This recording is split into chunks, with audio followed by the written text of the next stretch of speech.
This one looks operational. It worked.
Huh. It worked.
ready to collapse.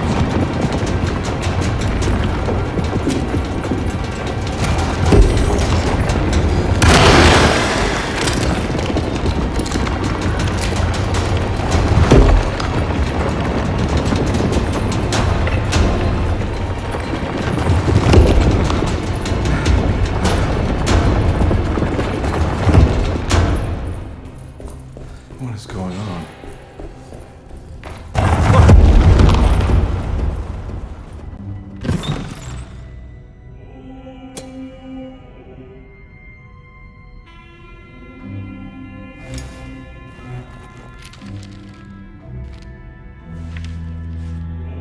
Acknowledge psychological trauma, breakthrough barriers of self-deceit, temper manic behavior. These are the Dark Man's terms. The contract. Huh?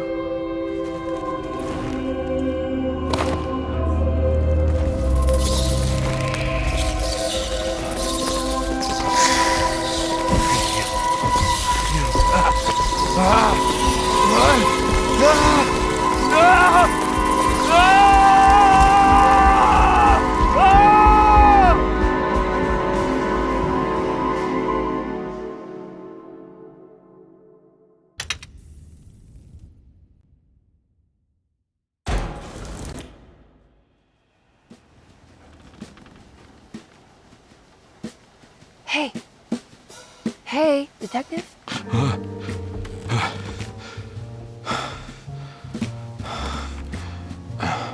What are you doing? Oh, I found something. Great. Was it alcohol? God, no, I just got the wind knocked out of me. I think I know how to break the contract with the Dark Man. What exactly does that mean? Everything going back to normal. All right.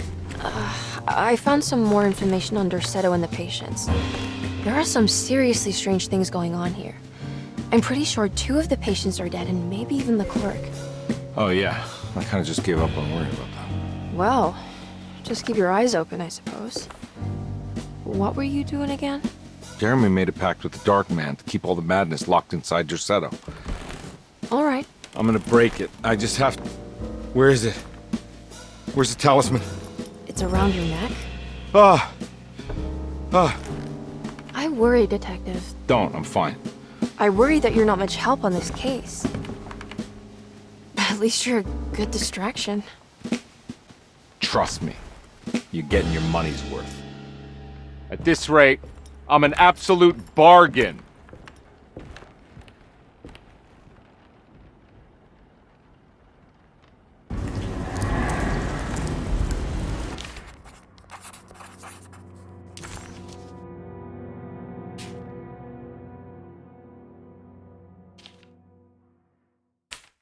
He must first acknowledge psychological trauma in order to proceed.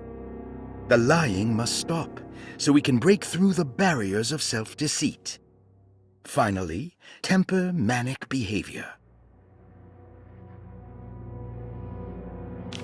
Medicine has failed me. Nothing can be done to dispel the hardwood curse. Only the sacrificial dagger may release the despair from Jacob's eye. Yet, doing so would be the doom of Dorsetto. Let this curse of mine be a weapon for once. I accept your demands, oh, crawling chaos. Build your prison around this godforsaken hospital. When evil has been starved, I will stay buried forever.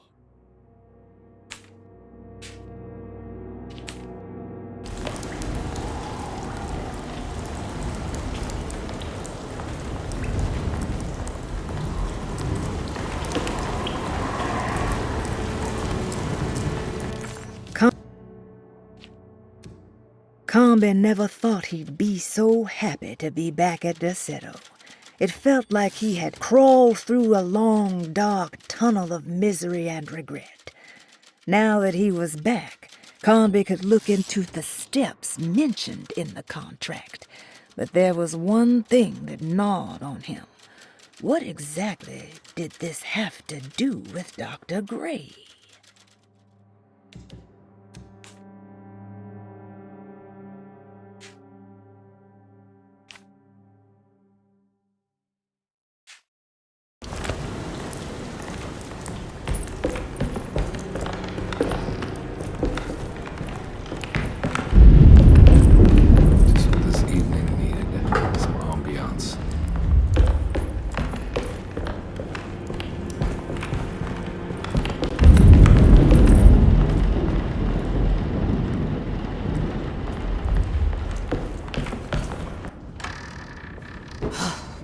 got to be around here somewhere.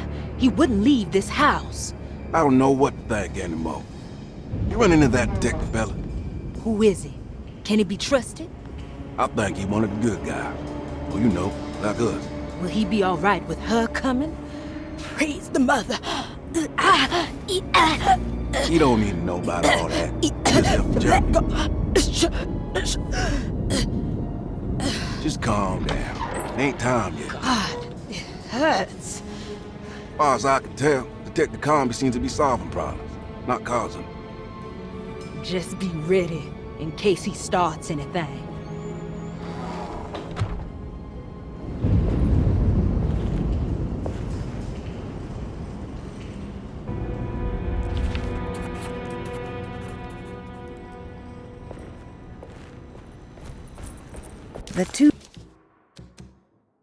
The two orderlies still hadn't found Jeremy. Conby figured this was good news. Emily had reminded him about some strange deaths at Deseto, and Conby wasn't sure who he could trust.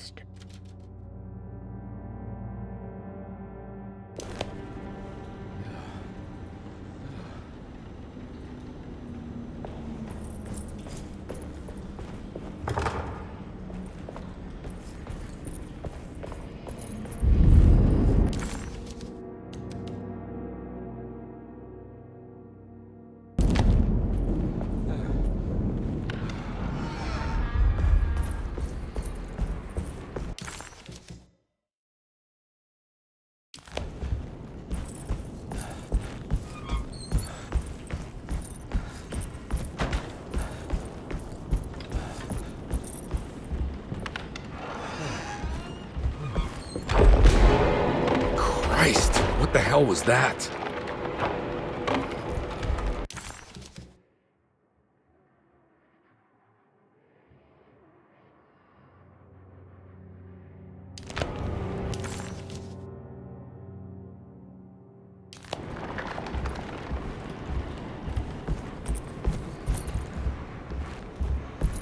It's blocked.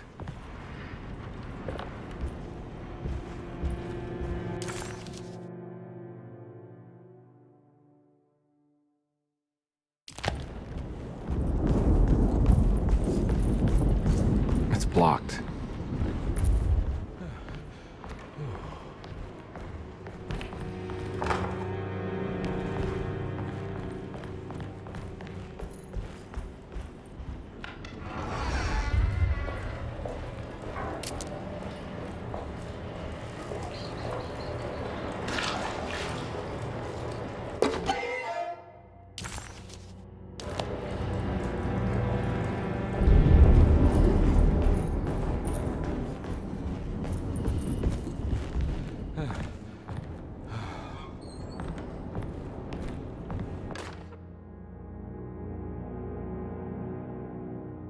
We must have faith that Jeremy's pact with the Dark Man is a bluff.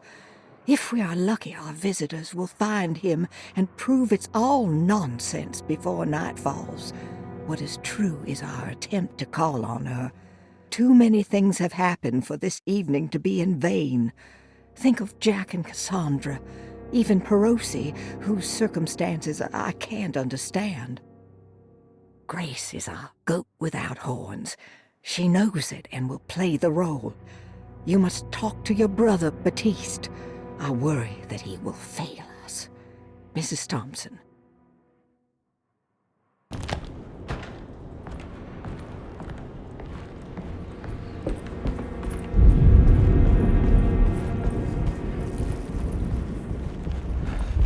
Emily will have to die. I don't want to run into the orderlies right now. Not sure I can trust them.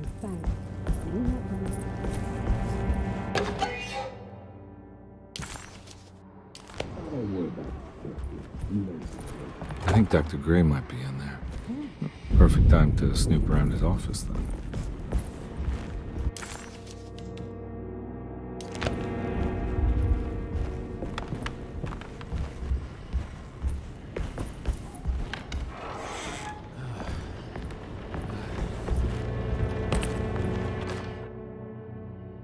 Lunacy and the Astarte Artist Colony.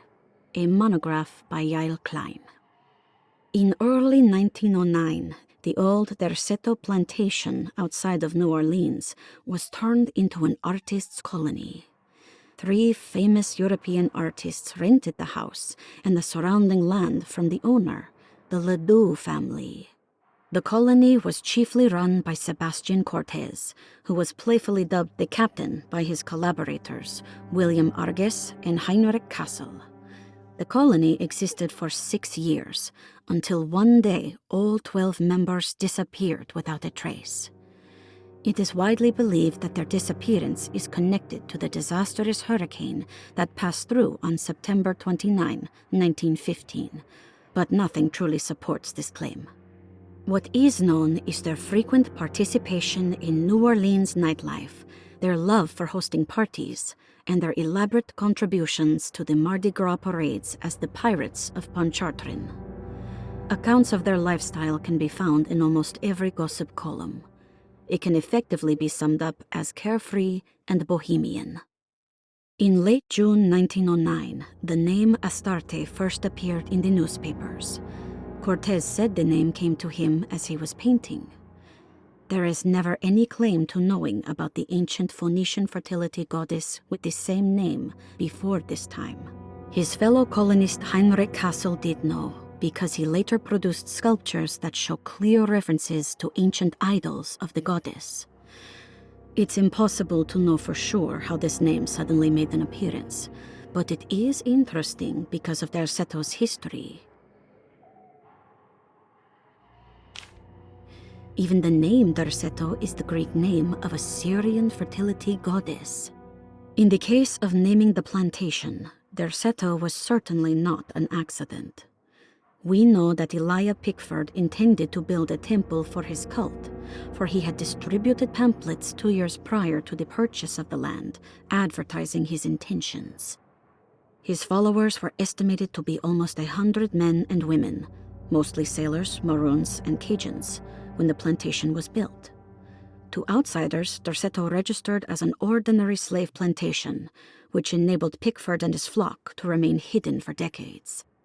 The official story is that the cult lasted until 1862, when the Union Army came and burned down the plantation and scattered all who lived there.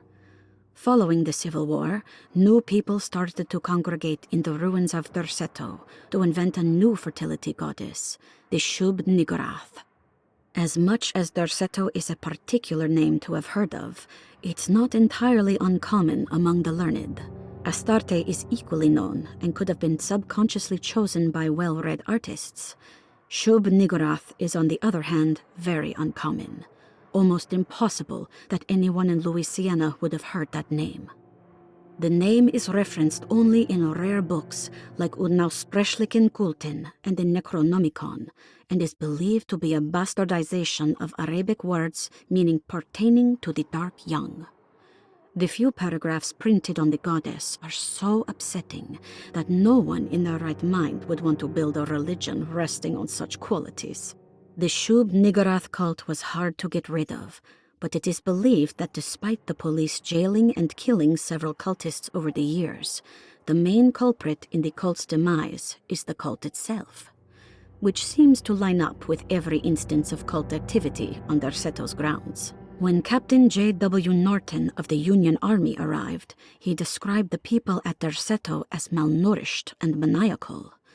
As much as the army tried to save them, they fought back with fervor, as if nothing was going to stop them from slowly destroying themselves. While the disappearance of the Astarte artist colony remains a mystery, the recurring motif seems to suggest that their fate involved lunacy and a hunger for self-sacrifice to that fertility goddess with 1,000 names.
There must be a spare key to Dr. Gray's office in here somewhere. I don't have the combination for this. Maybe Jeremy did.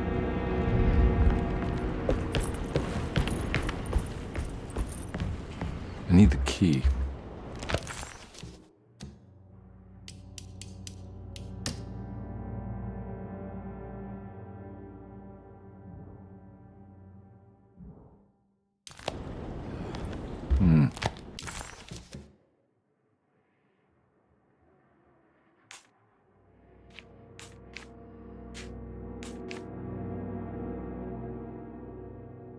I need the key.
Detective Comby, I'm terribly sorry that my niece has pulled you into this mess. Please, with all my blessings, take her away from this cursed place. I have destroyed that Eater of Worlds and locked it away in the attic and retreated to a place of hiding. Tell Emily I'm safe. Tell her all the lies you can think of to make her listen. Take her back to New Orleans. Sincerely, Jeremy.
It worked.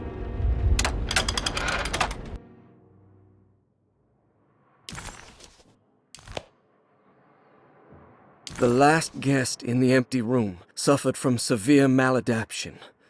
I must write this down, because if I understand the condition sufficiently, it could make me deny this fact at a later date, and there is reason for me to think I may come to suffer the consequences from this dysfunction, as some who came in contact with the guest seemed to adopt a new worldview in which everything was predetermined but broken.